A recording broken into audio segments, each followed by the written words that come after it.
Hello students, welcome to the channel of अर्जी concepts. आज हम लोग IIT JEE advance 2025 paper 1 chemistry session के अंदर एक न्यूमेरिकल वैल्यू टाइप क्वेश्चन को सॉल्व करेंगे। इसमें जो भी आपका आंसर आएगा उसे आपको 2 डेसिमल प्लेसेस तक ट्रंकेट कर देना है। इसमें सही आंसर के लिए +4 मार्क्स और रॉन्ग या अनकम्प्लीट क्वेश्चन के लिए 0 मार्क्स का प्रोविजन है। तो यह जो क्वेश्चन है यह आपका फिजिकल केमिस्ट्री के अंदर, इलेक्ट्रोकेमिस्ट्री के अंदर फैराडे लॉ के ऊपर डायरेक्ट फॉर्मूला सब्स्टिट्यूशन क्वेश्चन है। तो आइए इस क्वेश्चन को हम लोग स्टेप बाय स्टेप सॉल्व करते हैं। तो जैसा कि यहाँ पर आप क्वेश्चन को देख रहे हैं, क्वेश्चन में कह रहा है कि in an electrochemical cell dichromate ion मतलब Cr2O7 2 minus ions in aqueous acidic medium are reduced to Cr+3। तो आपको डाइक्रोमेट आयन को एक्वस एसिडिक मीडियम में Cr+3 में रिड्यूस करना है। ठीक है, तो यहाँ पर क्रोमियम +6 से +3 ऑक्सीजन स्टेट में जाएगा। तो कह रहा है कि the current in ampere that flows through the cell for 48.25 minutes to produce 1 mole of chromium +3 is। तो इसमें आपको क्या करना है ना कि इतना ये जो 1 मोल Cr+3 प्रोड्यूस करने के लिए आप कितने एम्पियर का करंट 48.25 मिनट तक पास करेंगे कि जिससे कि 1 मोल Cr+3 बन जाए। ठीक है, तो इसमें हम लोग क्या करेंगे ना कि अगर हम लोग ये डाइक्रोमेट आयन का एसिडिक मीडियम में रिडक्शन का अगर आप बैलेंस हाफ सेल रिएक्शन देखें तो ये आपका रिडक्शन हाफ सेल रिएक्शन है। तो इसमें क्या है ना कि इसमें एक्चुअली 2 मोल Cr+3 प्रोड्यूस करने के लिए आप 6 मोल्स ऑफ इलेक्ट्रॉन पास कर रहे हैं। ठीक है, तो यहाँ पर हम लोग देख सकते हैं ये 2 मोल Cr+3 प्रोड्यूस करने के लिए आप 6 मोल ऑफ इलेक्ट्रॉन चार्ज पास कर रहे हैं। ठीक है, तो हमें कितना प्रोड्यूस करना है? हमें तो 1 मोल प्रोड्यूस करना है। तो ये जो चार्ज जो है ना, तो हम लोग जानते हैं कि 1 मोल इलेक्ट्रॉन पे चार्ज कितना होता है? 1 मोल इलेक्ट्रॉन पे चार्ज कितना होता है? 1 फैराडे होता है। तो 6 मोल इलेक्ट्रॉन पे चार्ज कितना है? 6 फैराडे है। तो 2 मोल प्रोड्यूस करने के लिए आपको 6 फैराडे पास करना पड़ा। ठीक है, तो इसी तरह से आपको 1 मोल प्रोड्यूस करने के लिए इसका हाफ मतलब 6/2 मतलब 3 फैराडे चार्ज आपको पास करना होगा।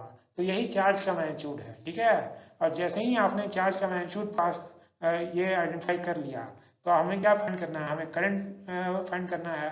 तो वो कौन सा करंट होगा जिसको हम लोग इतने टाइम तक पास करेंगे। ठीक है, तो हमें चार्ज पता है, चार्ज कितना है हमारा? 3 फैराडे है और फैराडे का वैल्यू ये लेने के लिए बोला गया है। ठीक है, तो अब हम लोग क्या करेंगे? Q equal to charge equal to I current into time, ये फॉर्मूला अप्लाई कर देंगे।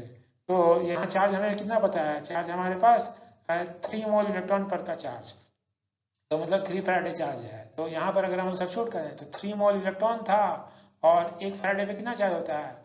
96500 कूलम पर मोल, ये वैल्यू आपका दिया हुआ है। ठीक है, तो 1 फैराडे मतलब 1 मोल इलेक्ट्रॉन पे इतना चार्ज होता है। तो 3 मोल इलेक्ट्रॉन यूज होगा आपका 1 मोल का प्रोड्यूस करने के लिए, तो ये इतना चार्ज लगेगा। ठीक है, तो ये देखिए, तो एक्चुअली ये चार्ज का यूनिट है। तो यहाँ पर देखिए ये मोल इनवर्स है, ये मोल से कैंसिल हो जाएगा, तो ये आपको 3 × 965 ये कूलम आपको चार्ज मिल जाएगा। और करंट इंटू टाइम, करंट जो हम लोग एम्पियर में मेजर करते हैं, तो एम्पियर में मेजर करते हैं तो टाइम को हम लोग को सेकेंड में लेना चाहिए। ठीक है, क्योंकि एम्पियर क्या होता है? कूलम पर सेकेंड, तो हमारा पर सेकेंड, तो सेकेंड लाने के लिए टाइम को आपको सेकेंड में लिखना होगा। तो ये जो आपको 48.25 मिनट दिया हुआ है उसको हम लोग सेकेंड में कन्वर्ट करेंगे।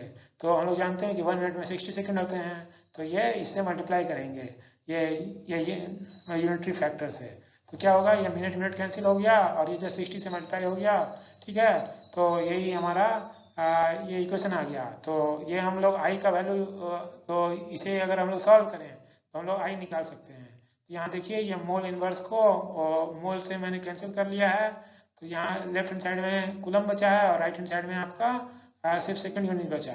और इन दोनों को अगर आप देखें तो इन दोनों इसे अगर आप कैंसिल करें ना तो बहुत ही कैंसिल होने के लिए बहुत अच्छा नंबर दिया हुआ है। तो 3 के क्या होगा? 3 20 टाइम्स में कैंसिल हो जाएगा। 3 कितना होगा? 20 टाइम्स में कैंसिल हो जाएगा। और 48.25 इंटू 20 मतलब 48.25 इंटू 2 कितना होगा? ये 96.5 होगा इंटू 10, मतलब ये दोनों मल्टीप्लाई होकर कितना हो जाएगा? 965 हो जाएगा। ठीक है, और ये जो 965 है ये कैंसिल हो जाएगा इससे, ये 100 टाइम्स में चला जाएगा। तो यहाँ से जो आई का वैल्यू आपको निकले के आएगा ना, तो आई का वैल्यू कितना आ जाएगा, आई का वैल्यू 100 कूलम पर सेकंड आ जाएगा। आई का वैल्यू 100 कूलम पर सेकंड आ गया, और कूलम पर सेकंड को यहाँ लोग क्या कहते हैं, ये एम्पियर कहते हैं। तो यही हमारा क्या हो गया, यही हमारा आंसर हो गया। तो हमारा जो फिल इन द ब्लैंक्स का आंसर क्या हो जाएगा, 100.00 अप टू 2 डेसिमल प्लेसेस तक। ठीक है, तो इस क्वेश्चन को हम लोगों ने सॉल्व कर लिया है। तो यहाँ पर 100.00 ये हमारा आंसर है, और ये क्वेश्चन हमारा सॉल्व हो चुका है। तो थैंक्स फॉर वॉचिंग, थैंक्स।